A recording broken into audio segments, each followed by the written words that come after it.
But I remember so well when Obrafour entered and the song had already been done.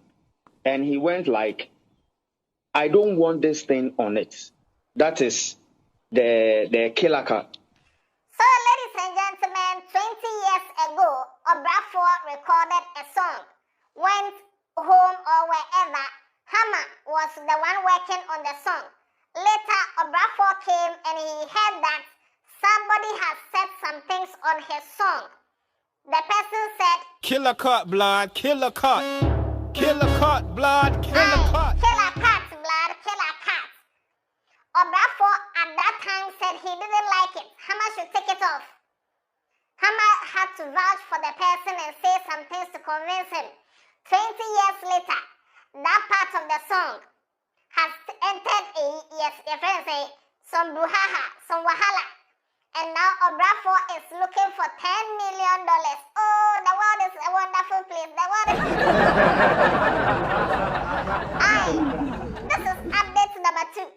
This is update number 2 of the Obrafour versus Drake versus Mantse Aryeequaye case. I have the full gist for you. Baba Sadiq has spoken. Somebody, Coca, who was there when they were recording the song, has spoken. Bulldog has also raised a very interesting point. I'm the Headless YouTuber, this is Headless Reactions. Alatiare, Yanka!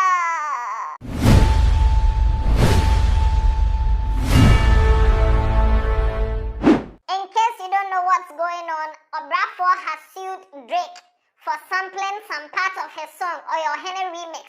And the suit is worth $10 million. Now, if you know nothing about it, there are links in the description. You can go and watch 2 previous videos just to catch up with the conversation. Now, let's move on. There's this man called Coca. He's an industry person. He's artist manager. Let's say he's a gatekeeper. Yes. Now, this man was on 3 Music. He was in an interview and he gave account of what happened that day when they recorded the song and how the whole vibe was and some things that Hammer and Obrafour are going through the day. This is what the man said. Watch this video. But I remember so well when Obrafour entered and the song had already been done. And he went like, I don't want this thing on it. That is the killer cut. And it was like, Hammer was like, this is my boy, and I am trying to give him that attention. And also, it is my signature tune. So I will sort him out. But so all these things went on. Now, Mr. The stone that the builders rejected will be the cornerstone. The stone that the builders rejected. The stone that the builders said, this one I don't like. Remove this one from the song. Has now become the $10 million cornerstone. Oh, clap for yes, clap for yes.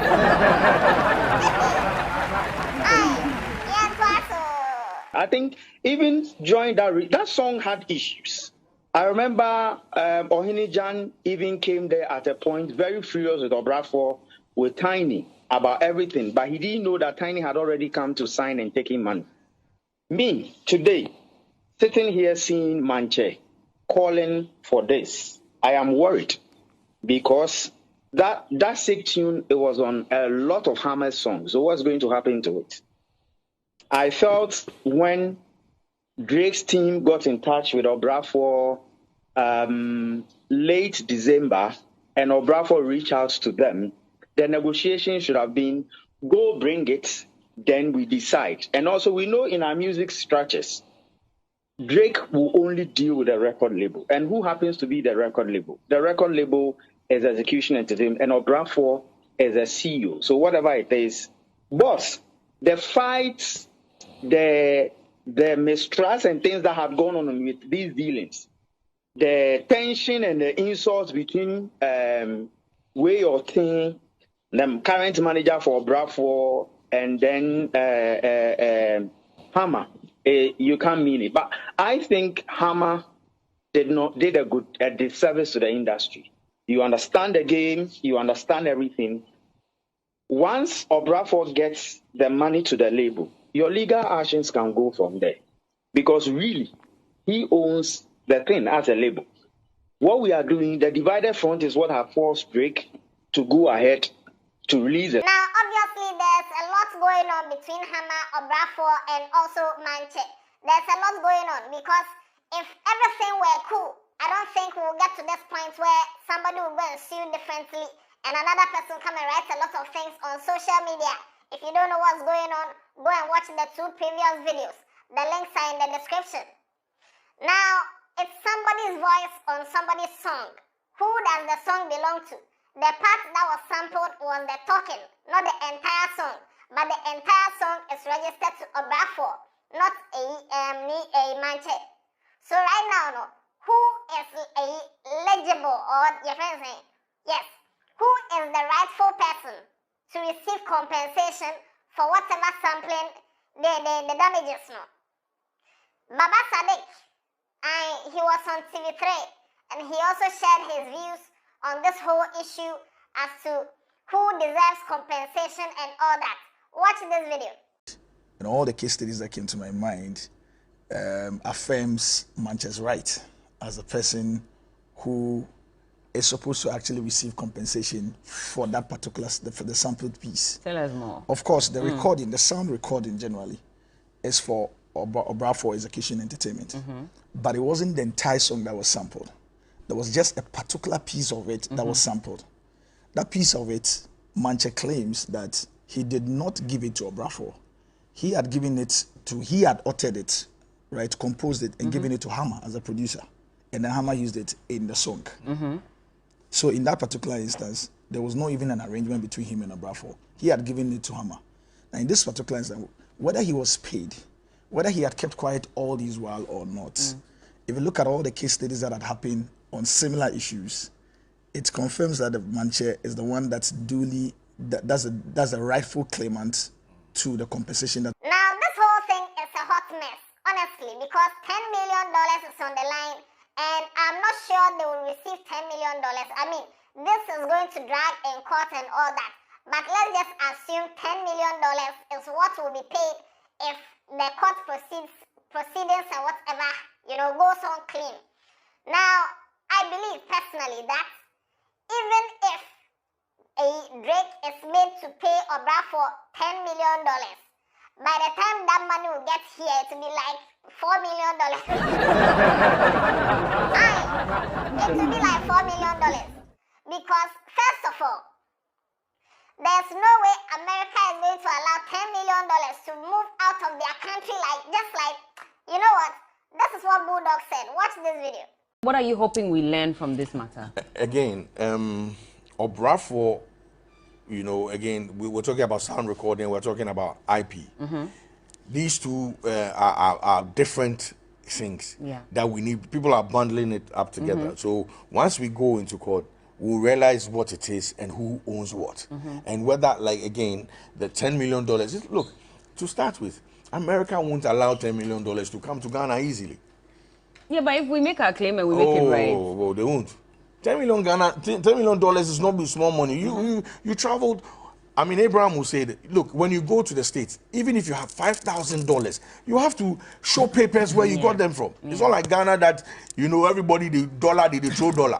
So to carry that money, they won't allow, they'll do Uncle Sam will find a way to let you come and spend the money there. So that's also a factor, Yeah. This one, I agree with Bulldog 100%. 100%. Because if you know how a lottery, people who win a lotto in America, somebody can win $30 million lotto, but the cash or the money, that's the actual amount of money that will reach the person's hands, minus taxes and all that, out of 30 million will be like 20 million.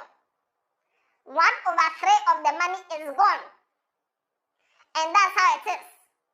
So even if this $10 million, which everyone is just assuming because there has been a lawsuit, $10 million is coming to Obrafour's pocket, like it's guaranteed. Now, even if Obrafour wins this case, he might receive like 5 million. And out of that 5 million, already there's disputes on it because Mantse is angry that it's his voice. He's the one who deserves compensation. So right now, the funny part of all this is, if Drake should say, okay, I have erred, I have committed a copyright, and I'm willing to pay the $10 million. Which account should I pay the money into? If Drake should say that there will be a fight between Obrafour and Mantse, we wouldn't know who. We would not know whose account we should send the money to. And this is why people need to work in unison. Hammer has been able to, create something big with this whole last two brand. Obrafour was on the label, doing things. Mantse became the signature voice of Hammer. Whenever you hear Mantse's voice on it, you know that yes, this is a Hammer production. This is going to be superb. Now, in all these things, and then years later, you people have a fallout, and you get close to a big payday like this. This is business. You guys can't put your petty differences aside, disagreements aside, come together. Sometimes two enemies or three enemies can come together to fight a common enemy. After that, then they go back to fighting themselves. So can't Obrafour, Mantse, and Hammer come together? Think and come to a consensus that, okay, 10 million is what we are suing. We don't know how much we will get. Maybe we'll get 100,000. Whatever it is, whatever amount of money comes, you will take 50%. You will take 30%. You will take 15%. We'll give 5% to this one. You people cannot sit down and talk things through. And now this case that was supposed to be like an open and shut case, now it has turned into some thing, and these people are saying this, these people are saying this. What kind of erratic?